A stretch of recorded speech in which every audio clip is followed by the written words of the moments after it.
जय हिंद दोस्तों, बहुत बहुत स्वागत है हमारे YouTube चैनल पर। दोस्तों, अगर आपको विदेश जाना है, चाहे किसी भी कंट्री का हो, स्पेशली हम बात करने वाले हैं ट्रैवल वीज़ा, टूरिस्ट वीज़ा के बारे में, जो कि टूरिज्म होता है। आप किसी कंट्री में घूमने जा रहे हैं तो आपको उस एम्बेसी से, उस कंट्री की एम्बेसी से वीज़ा लेना पड़ता है। दोस्तों, उस एम्बेसी को आपको ये जस्टिफाई करना पड़ता है कि मैं एक जेन्युइन ट्रैवलर हूँ, मैं घूमने जा रहा हूँ और घूम के वापस आ जाऊँगा। तो कुछ डॉक्यूमेंट की चेकलिस्ट लगती है। हालांकि अलग अलग कंट्री की अलग अलग चेकलिस्ट यहाँ पे होती है।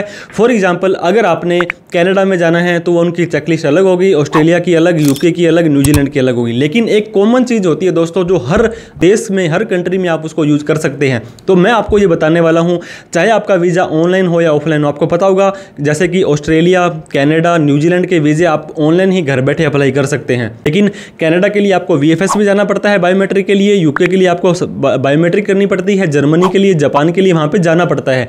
तो अगर आप किसी भी कंट्री का वीज़ा लगा रहे हैं तो मैं यहाँ पर आपको कुछ चेकलिस्ट बताने वाला हूँ। अगर ये आपके पास में है तो आपके वीज़ा के चांसेस हैं वो बढ़ जाते हैं। दोस्तों, सबसे पहले एक एप्लीकेशन फॉर्म होता है। अगर आप ऑनलाइन अप्लाई कर रहे हैं तो वहाँ पे आपको ऑनलाइन ही वो एप्लीकेशन फॉर्म भर देना है। फॉर एग्जांपल, जर्मनी के लिए वीडेक्स फॉर्म होता है। अगर आप जापान के लिए अप्लाई करना चाहते हैं तो वहाँ पे एप्लीकेशन 2 पेज का फॉर्म होता है, उसको आप डाउनलोड कर सकते हैं। तो पहला तो हो गया एप्लीकेशन फॉर्म दोस्तों आपका। इसके बाद में आपका पासपोर्ट होना बहुत जरूरी है। पासपोर्ट के लिए दोस्तों आपको, आपके पास सारी कंट्रीज आपका स्टिकर वीज़ा देती है। फॉर एग्जाम्पल, मैं आपको दिखाना चाहूँगा, ये देखिए, किसी भी तरह का आपका वीज़ा कोई आता है तो आपके यहाँ पे ऐसा स्टिकर लग के आता है। तो स्टिकर वीज़ा आपको चाहिए होगा तो स्टिकर आपको पासपोर्ट वहाँ पे दे के आना पड़ेगा। देखिए, काफ़ी सारी कंट्रीज़ के वीज़े हमारे पास में ऑलरेडी हैं। तो स्टिकर ये जो लेना है तो पासपोर्ट आपको जमा करवाना पड़ता है। पासपोर्ट की एक फोटोकॉपी वहाँ पे आपके साथ में आपसे मांगी जाती है। इसके बाद में दोस्तों पासपोर्ट साइज़ फ़ोटो आपकी, क्योंकि मोस्टली 80% फेस होता है, 2x2 की या 35x45 इस तरह के साइज़ की आपको पासपोर्ट साइज़ की फ़ोटो चाहिए होती है। अब मैं बात कर लेता हूँ दोस्तों, बहुत सारी कंट्रीज़ में मेडिकल इंश्योरेंस, स्पेशली अगर आप शेंगन कंट्री के अंदर अपना वीज़ा अप्लाई कर रहे हैं तो वहाँ पे आपका ट्रैवल इंश्योरेंस मांगा जाता है।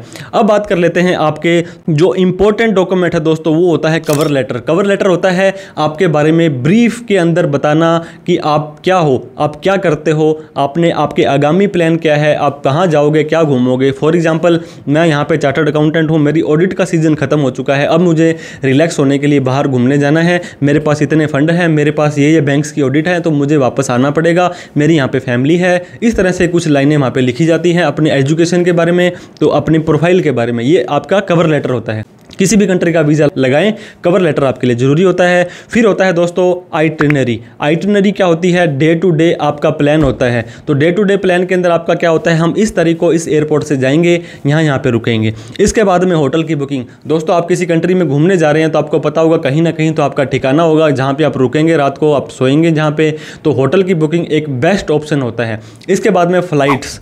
दोस्तों, जो फ़्लाइट्स होती है ये होती है आपकी टिकट कि आप इस तारीख को इस फ्लाइट से जाएंगे और इस फ्लाइट से वापस आएंगे। मोस्ट ऑफ द केसेस में डमी फ्लाइट ही आपकी वहां पे मांगी जाती है। अब बात कर लेते हैं दोस्तों ITR की। ITR यानी कि इनकम टैक्स रिटर्न आपसे वहां पे मांगी जाती है।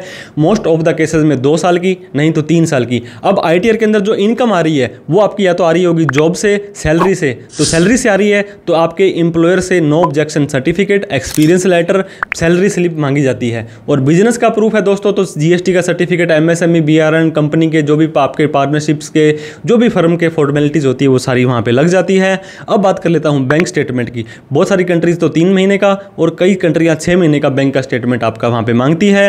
अपॉइंटमेंट लेना बहुत जरूरी है। मैंने आपको बताया, अगर आप जर्मनी के लिए, शेंगन के लिए, किसी भी कंट्री के लिए, अगर आपने दोस्तों कनाडा के लिए, यूके के लिए, जापान के लिए अप्लाई करना है तो उनकी अपॉइंटमेंट लेनी जरूरी होती है। मोस्ट ऑफ द केसेज में VFS ग्लोबल होता है, एक एजेंट है, इनका मीडिएटर है, आपसे डॉक्यूमेंट लेकर के एम्बेसी को देता है, एम्बेसी से प्रोसेस होने के बाद वापस आता है और आपको भेज देता है। तो इनकी अपॉइंटमेंट भी आपको लेके जानी पड़ती है। और इसके बाद में बैंक के अलावा मैंने आपको बताया क्रेडिट कार्ड वगैरह है तो ये भी प्लस पॉइंट होता है। फॉर एग्जांपल, 5 लाख रुपए आपके सेविंग अकाउंट में पड़े हैं और 5 लाख रुपए का क्रेडिट कार्ड आपके पास है तो ये मान के चला जाता है कि आप 10 लाख रुपए एट ए टाइम खर्चा कर सकते हैं। तो इस तरह से ये जो बेसिक डॉक्यूमेंट मैंने आपको बताए, अगर आप ढंग से प्रिपेयर कर लेंगे तो आपका वीज़ा आने से कोई नहीं रोक सकता है। दोस्तों, वीज़ा से रिलेटेड, इन डॉक्यूमेंट से रिलेटेड कोई भी डाउट, क्वेरी, क्वेश्चन हो तो आप हमें कमेंट करके पूछ सकते हैं, हम उसका रिप्लाई करने की की कोशिश करेंगे दोस्तों। मैंने आपको अपना पासपोर्ट दिखाया था, सिर्फ और सिर्फ 2 ही पेज खाली इसमें रह गए हैं, बाकी सारा का सारा भर दिया है। तो ये सारे के सारे पासपोर्ट दोस्तों वीज़े हमने खुद ने सेल्फ अप्लाई किए थे। तो आप भी किसी तरह की हमसे प्रोफेशनल हेल्प चाहिए, कोई डाउट हो, क्वेरी हो, क्वेश्चन हो तो कमेंट कर सकते हैं, सोशल मीडिया हैंडल पर मैसेज कर सकते हैं। वीडियो अच्छी लगी हो तो लाइक करें, अभी तक हमें सब्सक्राइब नहीं किया तो प्लीज़ सब्सक्राइब कर लें। Thank you so much for watching this video. जय हिंद, जय भारत।